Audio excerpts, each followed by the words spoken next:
सबसे पहले तो आपका हमारे चैनल पे बहुत बहुत स्वागत है शेबू खान। शुक्रिया शुक्रिया बहुत बहुत। तो सबसे पहला सवाल ये है कि बीड़ के अंदर में जैसे कि आप चुनाव चालू है विधानसभा का, तो कौन बीड़ का आमदार कौन बनेगा अभी? संदीप भैया क्षीरसागर। तो संदीप भैया क्षीरसागर ही जो है तो आमदार क्यों बनना चाहिए? क्योंकि दूसरे भी जो है तो काबिलमंद उम्मीदवार खड़े रहे वाले चुनाव के अंदर में, उन्होंने क्यों बनना चाहिए? काबिल लोग बहुत खड़े हुए हैं और संदीप भैया भी काबिल है उसके, और सेकुलर पार्टी है। सब में पहले तो है तो जो संदीप भैया की जो पार्टी है सेकुलर है, शरद पवार को बहुत ज़माने से चाहते लोग बीड़ शहर के अंदर, और मुझे लगता है लोगों का माहौल देख के कि संदीप भैया बीड़ से आने वाले हैं। अगर हम शहर के अंदर में अगर विकास के ऊपर में बात करें और उन मुद्दों को अगर देखा जाए तो बीड़ शहर के अंदर में 5 सालों में या पिछले कुछ सालों में विकास हुआ क्या? नहीं, असल में क्या हुआ, भैया जैसी चुन के आए 2 साल तो कोरोना में चले गए, 2-2.5 साल तो कोरोना में गए ना, और उसके आगे साल तक सरकार चेंज हो गई। ऊपर 2.5 साल की सरकार थी, 2.5 साल में सरकार चेंज हो गई, तो भैया को टाइम इतने मिला ना, वक्त नहीं मिला ना ये विकास करने का।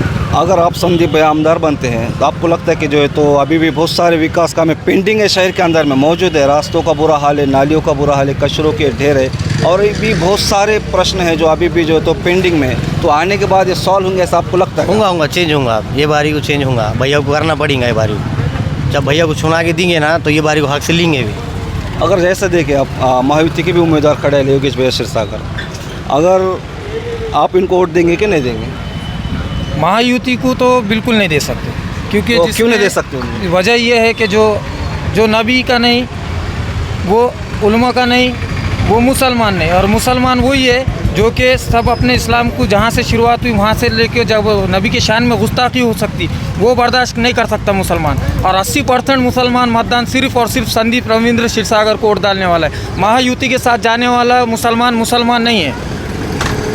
तो अगर महाविकास आघाड़ी की अगर हम बात करें तो मुस्लिम समाज ने इनके साथ इसको जो है तो इनके साथ जाना चाहिए, इनको पार्टी में देना। हमारे उलमाओं ने बोल दिए कि महाविकास आघाड़ी के साथ जाओ, तो हमारा काम है उलमाओं के साथ पीछे चलना।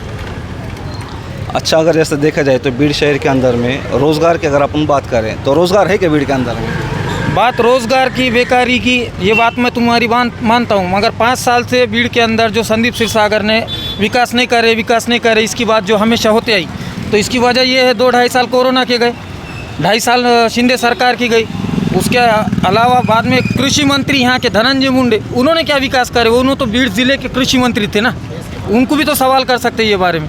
और है मसला ऊपर तो हमारी सरकार नहीं है, और इंशाल्लाह इस बार महाविकास आघाड़ी की सरकार भी आएंगी और संदीप क्षीरसागर चुन के भी आएंगे, और पूरे तादाद से मुसलमान उनको चुन के लाएंगे। बीड़ के अंदर में रोज़गार की अगर बात करें तो रोज़गार मिला क्या आज के यहाँ के नौजवानों को? रोज़गार बोले तो आप भीड़ शहर एक ऐसा शहर है, यहाँ पर रोज़ कमाने खाने वाले हैं। रोज़गार मिला ना, 15,000 लोग कारखाने में काम कर रहे हैं। कारखाना खुले हुआ है उनका, 15,000 लोग वहाँ काम कर रहे हैं, और वो कारखाने के ऊपर भी स्टे ला रहे बोलते, और स्टे भी ला रहे। काकुनाना के अंदर हॉस्पिटल में 2,000 से ज़्यादा कर्मचारी वहाँ काम कर रहे, उनके उसके ऊपर भी इंक्वायरी डाले लिए, उसको भी ऊपर बंद कराने के चक्कर में। एक मिनट, अगर अब देखा जाए कि महिलाओं के ऊपर में बढ़ते अत्याचार है, अब इसके ऊपर में बोलना ज़रूरी है, तो जो आपको समझ में आता है कि ये इन घटनाओं को रोकने के लिए तो क्या करना चाहिए? महिलाओं के ऊपर जो अत्याचार हो रहा तो ऊपर तो सरकार ने कड़े से कड़ा एक्शन लेना, कड़क से कड़ा कानून निकालना, लेकिन सरकार तो तीसरी तरफ भटकी हुई है, ये मुद्दे छोड़ के खाली जाति-वादी पे लगी हुई है। सरकार ने तो जो पहले इस पर ध्यान देना, बेटियों पे अत्याचार हो रहा, रेप हो रहा, मार के फेंक रहे हैं। लाडली बहन के 1500 रुपये दे रहे और 500 रुपये बॉन्ड के बढ़ा रहे। हाँ बोल।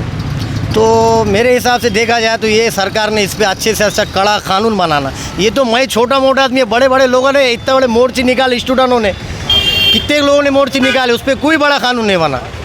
अगर जैसे अब लाड़की बहन योजना की अगर हम बात करें तो क्या मुस्लिम समाज क्या होते इससे खुश है क्या? अभी है ना, मुस्लिम समाज खुश है ना, 1500 रुपये दे रहे थे महीना, तो खुश तो रहेंगे ना। तो आपको ऐसा लगता नहीं कि अगर सरकार जो दे रही तो हमारे ऊपर एहसान कर रही या कुछ और दूसरा कुछ मतलब निकाला जा सकता है? एहसान सरकार एहसान नहीं कर रही, सरकार ने खोपरे का भाव बढ़ा दिए। सरकार ने जो 1500 दी ना, लाड़की, एक बात याद रखो, सुनो बाढ़ छोड़ो, एक बात याद रखो, इतनी बात बोलता मैं, लाड़की बहनों को 1500 रुपये दे रहे और लाड़के भवने से वसूल कर रहे, यह है सरकार अपनी। तो एक अच्छा आखिरी सवाल है आपसे कि बीड़ के वोटर्स को, बीड़ के मतदाताओं को आप क्या संदेश देना चाहेंगे? मैं बीड़ के लोगों से ये बोलना चाहूँगा, 20 तारीख के दिन मतदान है, तो घर घर से निकले और हर घर से निकले, बूढ़े लोगों को निकाले, जवान लोग, हर घर से निकलना, एक भी आदमी चुपना नहीं। और मेरी एक राय है कि वोटिंग बूथ पे जाके तुतारी वोट देना, मेरी राय है पर्सनल। आप सबने कीमती वक्त दिया, मैं आप सबका शुक्रगुजार हूँ। फिर मिलते एक नई वीडियो में, तब तक के लिए अपना और अपने परिवार वालों का ख्याल रखें, सतर्क रहें, सुरक्षित रहें। अल्लाह हाफिज़।